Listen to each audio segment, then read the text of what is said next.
everyone. I'm Kimberly Guilfoyle, along with Juan Williams, Jesse Waters, Dana Perino, and Greg Gutfeld. It's 5 o'clock in New York City, and this is The Five.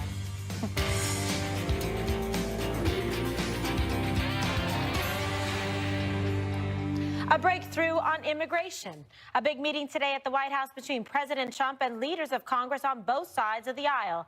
The American people got to witness this one, and it was pretty extraordinary. The president allowed cameras to roll for more than 45 minutes as he and lawmakers negotiated how best to reach an immigration deal. He's now open to an agreement coming in two phases.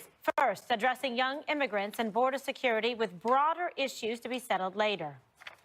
What about a clean DACA bill now, and with a commitment that we go into a comprehensive immigration reform procedure? I have no problem. I think that's basically what Dick is saying. We're going to come out with DACA. We're going to do DACA, and then we can start immediately on the phase 2, which would be comprehensive. Would you be agreeable to that? Yeah, I would like to do that. Go ahead. I think a lot of people would like to see that, but I think we have to do DACA first.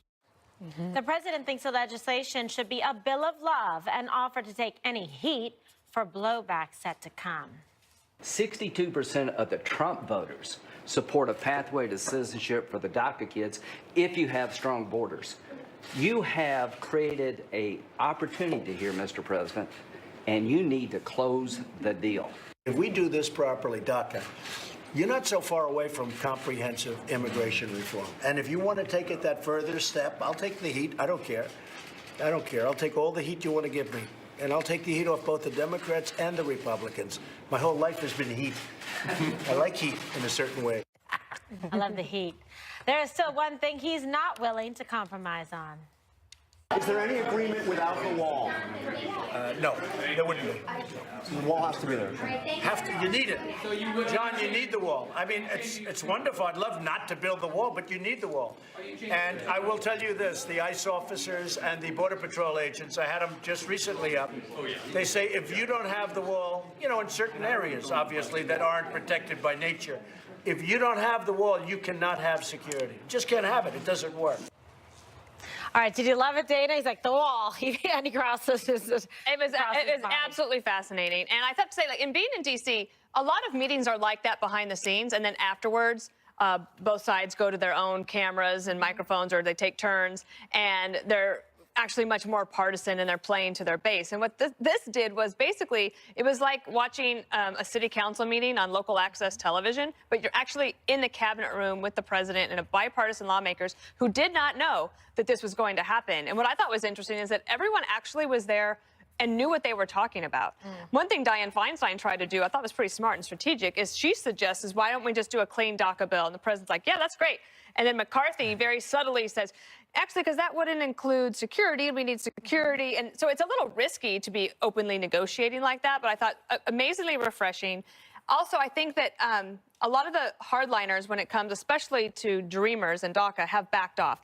The above-the-fold front-page story on USA Today included 3 quotes on the front page from I would say, pretty hardline immigration groups saying, if we need to do amnesty for children who were brought here illegally and it's not their fault, Congress won't have any problem from us. So the president is really actually at this opportunity where he could do something. And what Lindsey Graham was saying is that your voters actually want you to do this, but we're going to need you to take the heat. The president says he's willing to do so if the right wants to come after us and primary us, because we're going to vote for something that makes actual common sense. It's a far cry from where we were on the campaign trail when it comes to immigration, but I think that if you can get to a good solution, let political bygones be bygones and just get it done. All right, Jesse, the wall.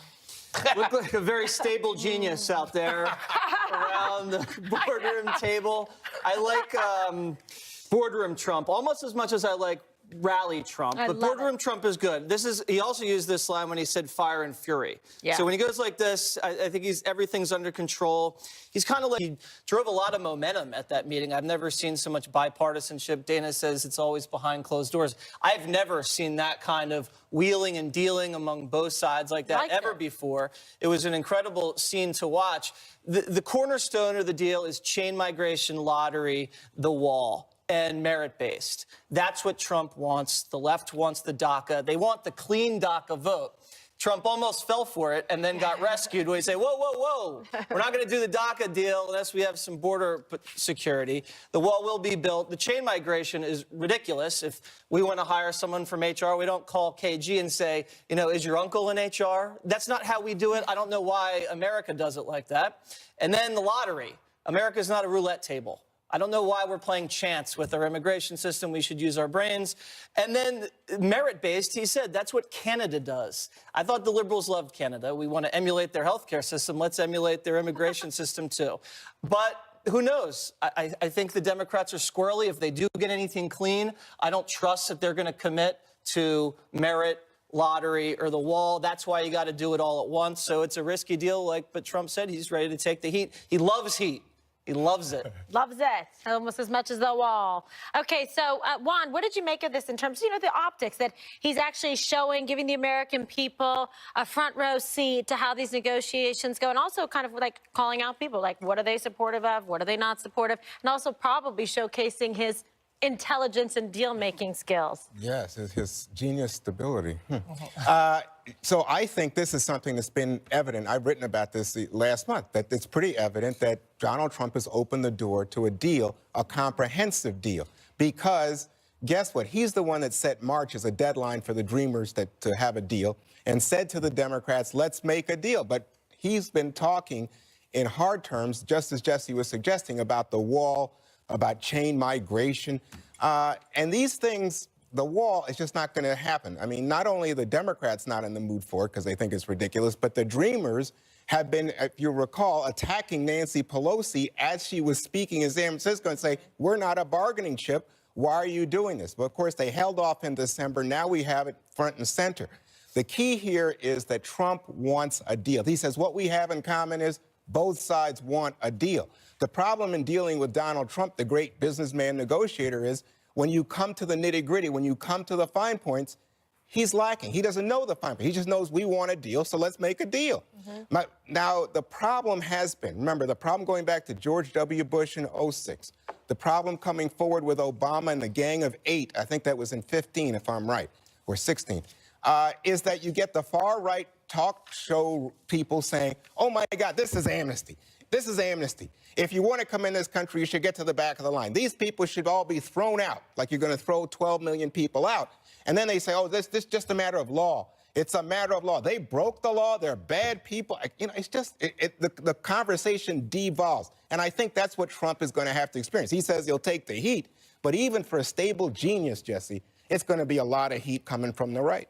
Oh, he loves it, and he's dealt with heat his whole life, Juan. So well, I'm all for it because I think he'd be taking heat principally from the Freedom Caucus and the Sean Hannity. Like Nixon goes to China. Only Trump can do it. We were joking around he wants an immigration plan with love, and he can get away with saying something like that because he's talked about kicking out all the bad hombres. Yeah, well, you know, look, he just kicked out, right now, you got 200,000 El Salvadorans who were here as a matter of a voucher, some kind of benefit because of the chaos in El Salvador. And then he's applied the same standard to the Haitians, the Nicaraguans. He has alienated just about everybody south of the border. Okay. And I don't know if now he's willing to alienate his hard right supporters. Okay, let's not alienate Greg on our border, 5 border. I was just about to go do another show. You're that versatile. Exactly. I loved it when he called it a bill of love, because that explosion you heard afterward was Ann Coulter's head. Trump is going to make a deal. You elected a deal maker, and he's working the assumption that if you're for Trump, you will accept any kind of Trump there is. I happen to believe he's right, because when you saw today, and I don't think you can underplay what you saw today. What you saw today was something no president really has done. This is the most transparent presidency you will ever see. I mean, well, I can't say that because we haven't seen what's going to happen next when there are robots running our country. But he's a human cannonball. He jumps in, makes the loudest noise and the biggest splash, and then the pool settles, and then he figures out something that everyone can agree to disagree on or agree not to do or to do. He figures out the deal, but he gets in there and he makes the noise. This was a response, in my opinion, to the book. That's what I was saying. And the thing is, a lot of people are saying that as a negative. No, it was a response, and it was a great response. Think about this comparison, all right? because this is the bigger story here.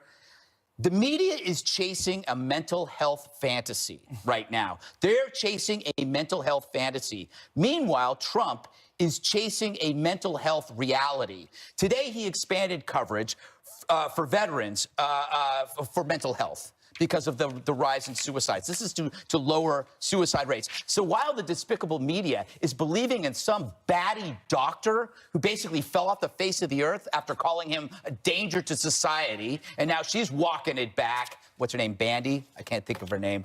He's out there trying to help and save lives. That is an amazing contrast. But again, you got to go back to this meeting. That was really, everybody who watched it was transfixed, and it was pretty funny watching other networks admit, like, Wow. this is good. This is something good. And I'm also, I have to say, I'm really getting tired of hearing the word dreamers.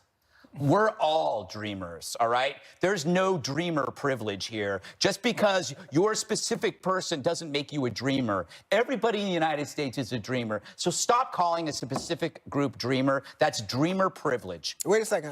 What are you saying? Because these are people who Now you've came got as I children. understand what it is, Juan. Okay. What it is, it's a way of trying to separate it so that these people are disadvantaged and unique, but the rest of us are all bad people. No, we're all dreamers. I'm not saying you just anybody's did bad. it when you No, just I'm telling us about everybody who wants strong enforcement of the border is somehow hateful and evil. No, I didn't you just say did that. like 4 minutes of No, that. I didn't. practically fell asleep during it. Run the tape. We have the videotape. But I'm saying most Democrats oppose the wall because Right. they see it as redundant and a waste of money. Because we have, in That's fact, not why they oppose. I think that what I There's can no tell such you- thing as a about the waste of money. money. Okay. There's no such thing to Democrats as a waste of money. Okay. Come on. All right. I hear the rhetoric, but I'm going to tell That's you not something. rhetoric. We have put History. more boots on the ground on the border. We have put drones in the air. We put electronic sensors. We have a better system. And with the moment, net migration is zero. So what you get for the people you don't want to call the dreamers is 62% of Americans I'm saying saying all of we us need are this idea. dreamers, Juan. Well, I agree, but I'm just saying it's inclusive. particularly unfair I'm to dreaming these of the kids who came as children It was just against really brilliant their of the parents. Obama administration who gave Branded the the name name, to yeah. them as the Yeah, dreamers. exactly. Because it automatically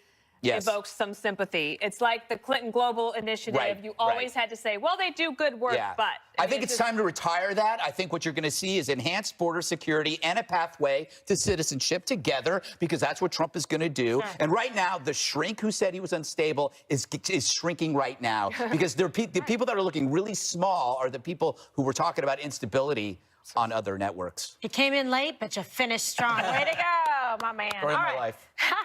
More breaking news out of the nation's capital. We are getting our first look at testimony from the Fusion GPS founder about the Trump dossier. The developing details are out of a spy movie. You don't want to miss it.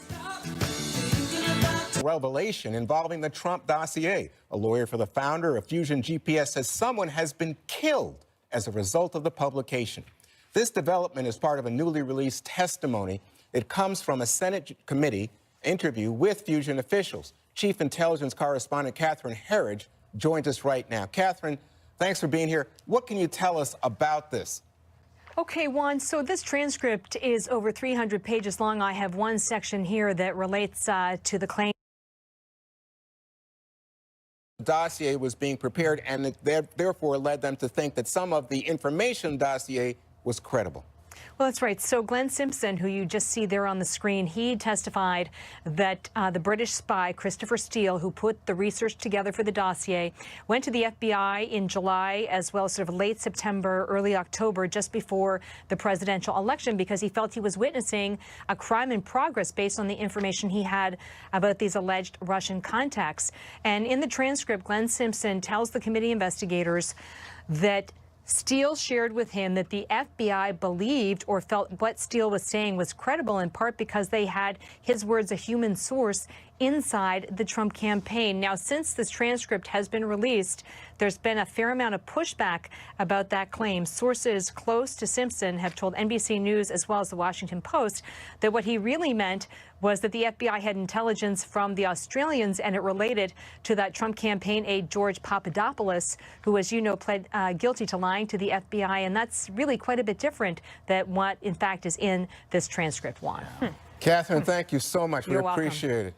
Kimberly, what do you make of the idea that that what we know from this release is that Simpson, Glenn Simpson, the head of GPS Fusion, wanted this released because he said Republicans had been trying to undermine the investigation into Trump and the Russians.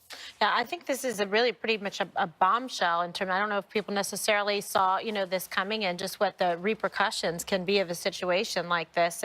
There's been criticisms where people have said, "Oh, why are we continuing to cover this?" or "Why are we continuing?" We're saying, "Wait a second, we should cover it. We should chase down the facts and the details." And when you do, you find out information like this, and it doesn't look good. I think it helps, the president in terms of what he was saying about the optics of this and what the motivation was, and that people were trying to get after him and do some harm to his reputation, to his campaign, to his potential, presidency. But it's really out of like a spy movie. It's like almost incredible. Greg, what do you make of it in terms of the idea? They say that, according to FBI sources, according to the dossier sources, the Kremlin potentially was feared to be able to blackmail Trump. I think that's what the Kremlin does with just about anybody in power. I don't know. I can't get worked up about it. Bottom line, if you don't like Trump, then Steele is a whistleblower. If you don't have a problem with Trump, Steele comes off as a crank. The bottom line, I don't really feel that we've moved anywhere on this. I think the last thing America wanted was a 312-page transcript on some dirt digger trying to set the record straight on his dirt digging. Thank you, Senator Feinstein, for making this available to Feinstein. Yep. Whoops. And by the way, you read this thing, they say somebody got killed, and there's no follow-up question. Yeah, like, right. hey, who? And nobody says who. It's like, that is the strangest. And by the way, somebody got killed. Why would you say that? That was your way of saying, I don't want to give any more information out because I don't want anybody else to die. That's a strategy, and that sounds a little weird. I mean, who is it? Ex-KGB? Was it somebody carrying the... Did he have a heart attack carrying the redacted whatever? I don't know. We don't know. Well, a lot of... what's interesting here... That's next week. Yes, tomorrow. What's interesting to me is that suddenly people are taking the whole dossier a little more seriously, it seems to me. Really? Yeah. I don't know.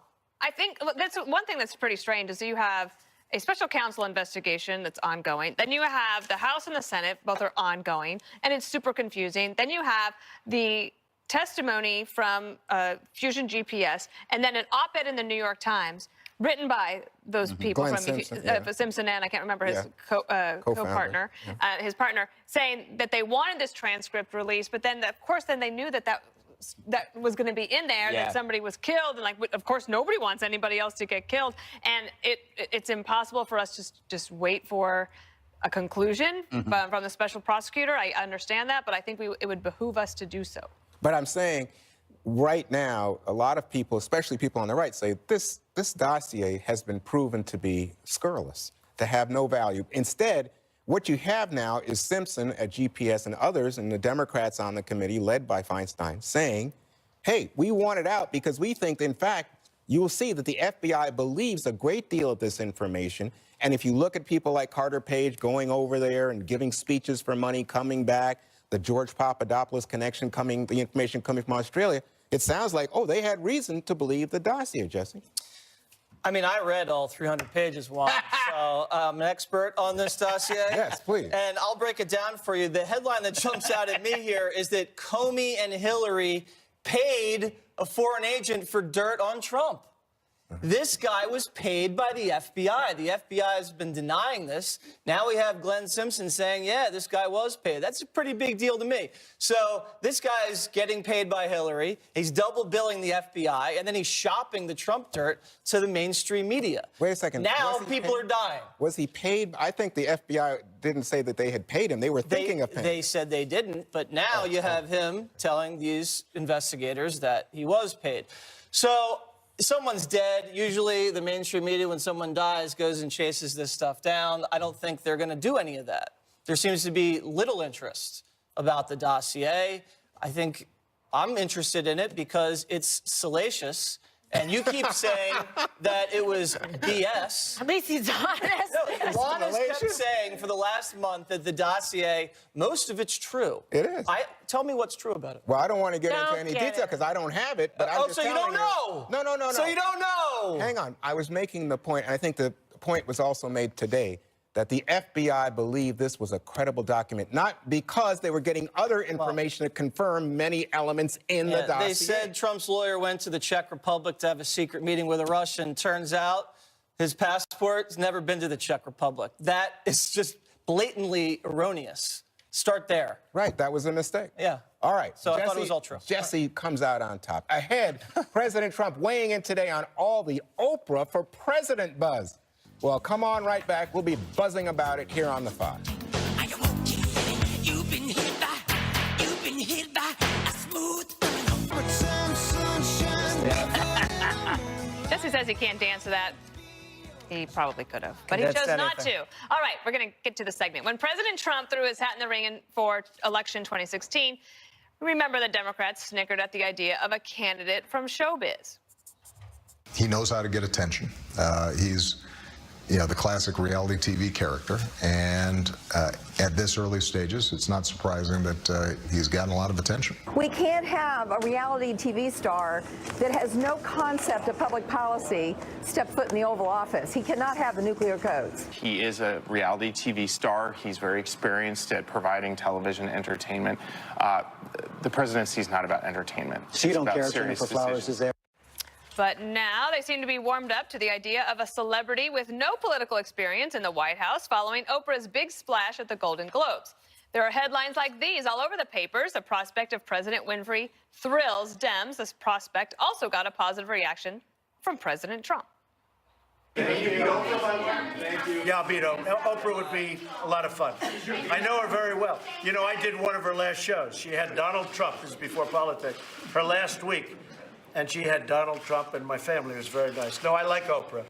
I don't think she's going to run. So, Greg, all of this is based off of one speech from the Golden Globes. But obviously, everybody's been talking about Oprah for a while. And the battle for the Democrats' heart and soul is taking another turn. So do the Democrats want to go to the far left, like a lot of the base wants it to go, or do they take a try with a TV star? Well, you can see her bumper sticker already. It just says, Win-free, and win is like in blue. And then the opposition could be Noprah, which would be good. It's less about pocketbook than persuasion, though. You can't say, oh, they've got a billionaire. Let's get a billionaire. It's like, he's tall. Let's get somebody who's tall. It doesn't work that way. My God. It's about persuasion. And I mean, I think that's what that's what I learned from this thing was that, like, you got to be fast, you got to be funny, you got to be memorable, especially when you have a bunch of people up on the stage. Donald Trump is a historical figure in the sense that he's not a politician, which gives a message to a lot of people who didn't live their lives in order to become president or become a politician, and therefore have lived less careful lives. And he has lived a less careful life and has managed to be president. But for the Democrats, they should also be figuring not if it's Oprah or whoever, they got to get beyond identity politics, toxic avenging, and victimhood. That's their number one thing. Hillary thought she could ride that magic carpet of gender into the White House and went right into Trump. The wall. The wall, literally. The wall. Kimberly, do you think that Oprah would want to put herself through the scrutiny that comes with running for office? She might be excited by all the talk about it and people kind of like the hype and excitement. Her Gayle King, her best friend forever, said, oh, no, she's not going to do it. But that, listen, she's not going to 100% rule it out, but not really considering it. I wouldn't be surprised if she ran. I mean, Greg's been talking about it forever. That is true. And so who knows? But it was interesting, the president's remarks about it. And he says that if she ran, he could beat her, and that but that he liked her. He was on one of her last shows showing that he's, a big ratings grabber. So it's he said it'll be a lot of fun, but he doesn't think she's going to do it. All right. Well, they're telling me I only have a minute left, so I got to split it between you two. Usually the electorate wants to go for a polar opposite of whoever was the president before. Is Oprah really the polar opposite? I think the polar opposite of Trump would be a short, thin, Hispanic female from rural America.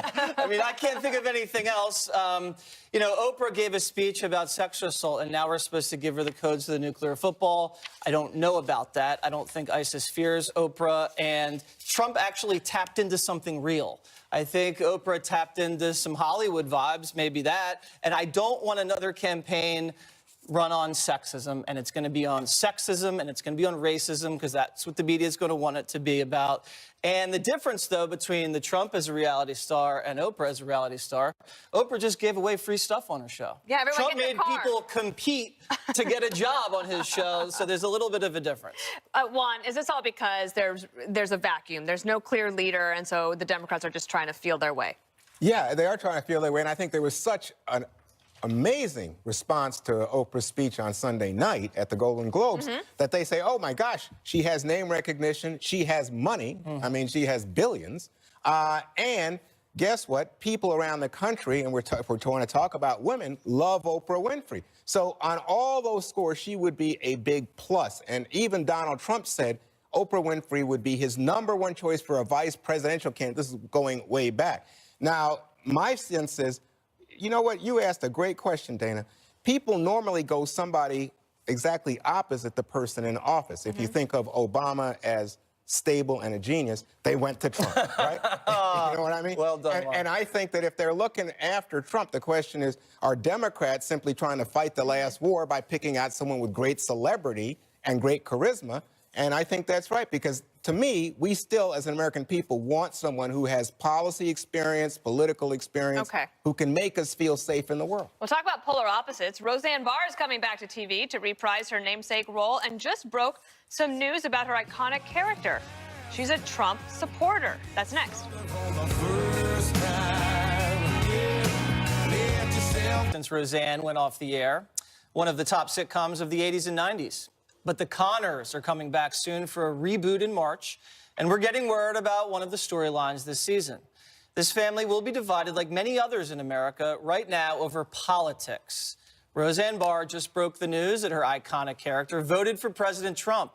She says, quote, "It was working class people who elected Trump, so I felt like it was very real and something that needed to be discussed, and especially about polarization in the family and people actually hating other people for the way they voted, which I feel is not American." Barr herself says she supports the president. Thought she may not agree with everything he says. Greg, did you even watch the show?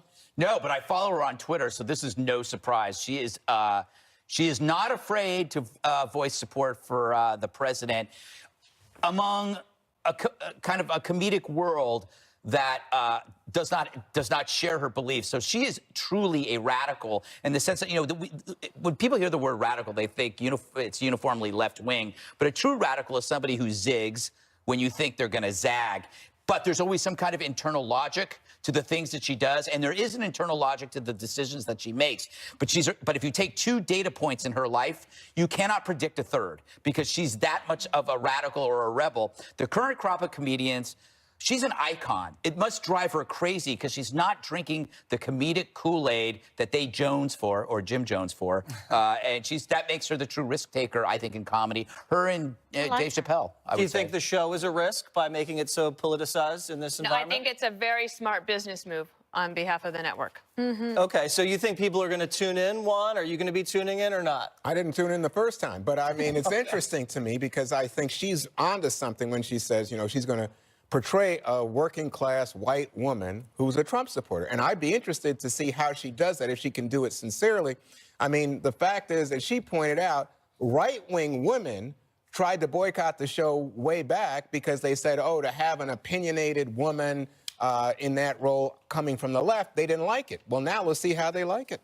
I think it's going to do well, Kimberly. I think it is. I think it's refreshing. You know, she's always been a person of candor, and she wanted the show, she said, the sitcom to be a reflection of you know, her life and of reality. It's very interesting because one of her husbands, Tom Arnold, is a big Trump supporter, too. So. Is he?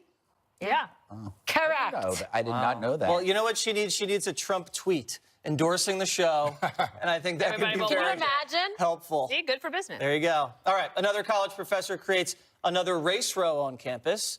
Wait till you hear this one. Up next. A math professor at Brooklyn College claims that merit-based education, meaning rewards linked to hard work and talent, is a tool of evil whiteness. In an article, Lori Rubel says colorblindness also holds back minorities because it doesn't admit that racial strife still exists. According to Campus Reform, the teacher recommends injecting social justice issues into actual math lessons. So I came up with an example. See, Sally is carrying 6 ski masks to an Antifa rally. She encounters 4 evil white males who steal 2 of them. How many ski masks does she have left? Answer, you're racist. But even social justice might not be enough here. Enlightened teachers may still think effort leads to reward, which again is very evil. Anyway, such conclusions turn a real problem into a bigger one. To deem achievement-based reward as racist suggests that certain students can't handle actual effort, and that becomes part of their identity, the kid who can't do what other kids can. I don't know. I don't think colorblindness or merit-based reward holds back students. It's teachers who seek to reduce education to mere identity politic algebra. This is no help for students once they hit the real world where results matter, especially if you're looking for a raise. Facts have no feelings. And the more you focus on identity, the less you focus on other things that really matter more. That math is so simple, even I can do it, and I majored in sleep. Dana, meritocracy is racist. Who knew? I did. Guess we know now. I did. I knew it. But math is math, Math is math. right? And I kind of don't, like, if Math is changing hard. the word problems helps a kid figure out the answer to the fact problem, like what the fact is, I don't have a problem with that. Really? Jesse, thoughts? My thought is the opposite of meritocracy is racist. How does she grade her papers? Does she say, oh, the Asian kid, I'm going to give him this grade, but the black kid, it's going to be another grade, but the Latino kid? You're not allowed to do that. I think that's almost, I don't know if it's illegal, but it's totally racist. And in sports, meritocracy works in sports. Look at the NBA. It's mostly black. It's because the blacks are the best players. They're just the best scorers. They're the best defenders. Or business. People in Wall Street, they don't care what color you are. As long as you make money for them, they'll hire anybody. Except for short people. Not true. Short people are often discriminated against, Juan. I think There's that's a studies that fact. said there's studies In the show, NBA. Yeah, in the NBA, but studies show that tall people often get higher salaries and get jobs faster than short people. I should be. Well, then I need a agreed. raise. How high can we go? But I think all the presidents are very tall white men, except for Obama, and he's a tall black guy. Right? Wait, Oprah's next one. Oprah's She's next. going to break the mold. That's true. Yeah, That but wasn't I think- until television. I think your concept of meritocracy though differs from mine, because I think what the suggestion is that people aren't trying hard enough or don't have the ability to succeed. And of course, merit in our country, especially in the education realm, comes, ACTs, SATs. Initially, it was to provide an additional screen to keep newcomers out of the elites in this society. But I will Wait, say that this. was what the SAT was for? Initially, yes. But here's the thing. I think that, in fact, I never heard that. The impact of this is it's enough to make you crazy, because you hear from black kids, oh, it's acting white if you are a very aggressive, diligent True. student, and it makes me nuts. Yeah. But at the same time, then you don't want people to making the assumption that, well, this kid's having trouble, and maybe the kid's having some difficulties at home or in the school or whatever, and can't do it. You want both sides to, I think, repeat what President Bush said, which is, that would be the bigotry of low expectations, and that we shouldn't leave any children behind. What say you, Kimberly? You have a child. I do, and he's actually quite good at math. I find math hard. Maybe So that's do I. just why I don't do word problems well. My math is just hard. I was outstanding all the way up to algebra. That was fabulous. And it fell apart. Something happens. Yeah, decent calculus, and then forget the rest of it. But women, they oftentimes discriminate against women in math. Well, I mean, it's fine. It worked out fantastic for me, obviously, so I'm not going to complain about it. But honest to God, sometimes you're better at certain things than others. But I hear what Dana's saying. If you want to, make it so that people can understand, the whole point is to learn and to make it, put it in a way that is easy to understand. And maybe people are dyslexic or have learning differences and the word problems are harder that way. I totally get it. I mean, but I'm not trying to go back and retake the SAT, just saying. No way. But you want to have uniform standards for everybody, or else you can't judge. Who's that's not discriminated the most? Let's be honest. The plain. And real quick, I Plain want to correct children. my Go ahead. math. My math on Trump's support. So my math was bad on Tom Arnold. Maybe he's just a fan of mine, but not of President Trump. And I think I was Yeah. getting confused. Tim Allen, who's not You know married what to it is? Roseanne Barr, but is a Republican. Is Sitcom dads all kind of blend together. that what it is? Yeah, it is. It's like I get very confused on who. Nice Like John Bundy. Bundy. Yeah, exactly. Oh my God! Remember that Married with Children? My favorite show. Somehow I'm not surprised. He's ahead of its time. It's because it was the beginning living room of Water's World, right? That was Trump before It was Trump. the opposite of uplifting, but it was funny. All right, one more thing is up next.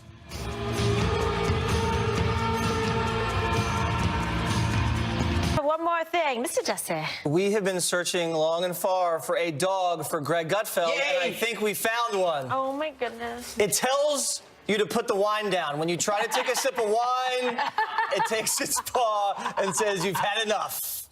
There you go, Greg. You got to get yourself a dog like that. He's no longer welcome. You've had enough. Pest. That dog would be back at the pound. Do you know how funny that would be? Yeah, if you set a dog, gave me a dog and had trained it beforehand to keep me from doing awful things. Imagine? I knew you'd probably train it to do really weird stuff. Okay, Dana, what do you think?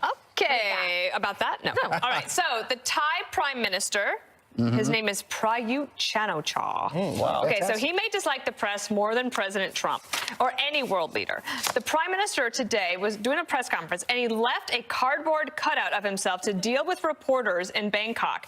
And he basically said, if you want to ask questions, you can ask this guy. But a lot of the reporters, they took it as a joke, and they went and they took selfies with it and everything like that. This happens on the day when the Committee to Protect Journalists announced their Press Oppressors Award as a response to, guess what, Trump's fake news awards. President Trump was named the winner of its overall achievement in undermining global press freedom. Wow. Trump was also named the runner-up in the most thin-skinned category, losing the top spot to Turkish President Erdogan. And yet, this is what happened today. Thank you all very much. Thank you, sir. I hope we gave you enough material. This should cover you for about 2 weeks. Oh my God. Well, he always seems to get the last word.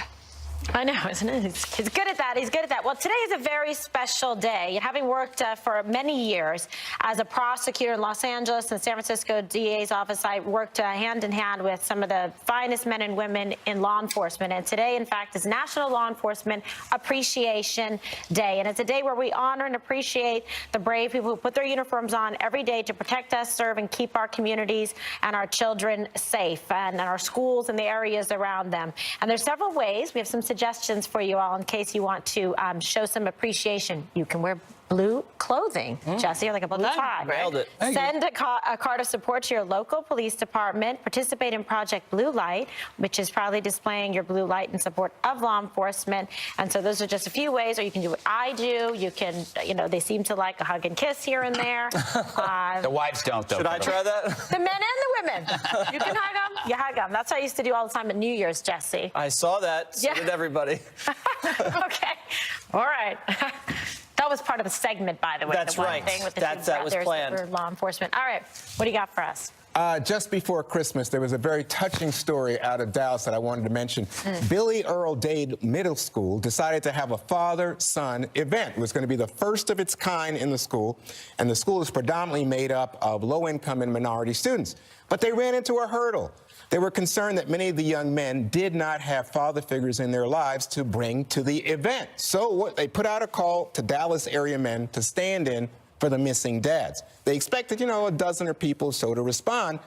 600 men showed up. Wow. And here are photos of this amazing event. You can see them talking with the young men, but also touching things like, here's how you tie a tie, son, and pledging that they will be mentors to these young men. So just my heart's out to those men in Dallas. So needed, so necessary, so wonderful. That's great. Oh, very nice. Well done. All right, now to something not nice. Me. I have an article out on foxnews.com/opinion. We still have to say things like that. Backslash. And it's called How to Go to College Again. And what it's about is about how you don't need to enroll in any school. Just go on the web and listen to podcasts, because podcasts tell you more in a week than you can learn in a year. I talk about my favorite podcasts, so check that out. And I have a podcast tomorrow with Ben. Thanks for the compliment. Yes. I'll tell you what. All right. What about Dana's I'm not podcast? done yet. What about Bill Hemmer's? Griggs, how do you weigh a penguin news featuring 64% more penguins? A lot of people ask me, how do you weigh a penguin? You entice it with a fish to get it on the scale. See, this is what you do, and that's how you get it. Entice it? You entice it with fish. How much does it weigh? Penguin entrapment. Yeah, jumped there right you go. Penguins are weighed for a reason, because it's They're very self-conscious about their weight. Very self-conscious about their weight. Is that the scale you use? Yes, it is. You have to entice them with a piece of bacon Exactly. and a red wine. Yes. That's how I get them into bed. He hops right on it. Ew! I like to sleep with a penguin. So what? They're cuddly. Please Smelly, help us. smelly. Central DVR's Never Miss an episode of The Five. Help us. Brett Bear, over to you. How do I do this transition again? This is really, I'm working on it every day. Thanks, Kimberly. In a very rare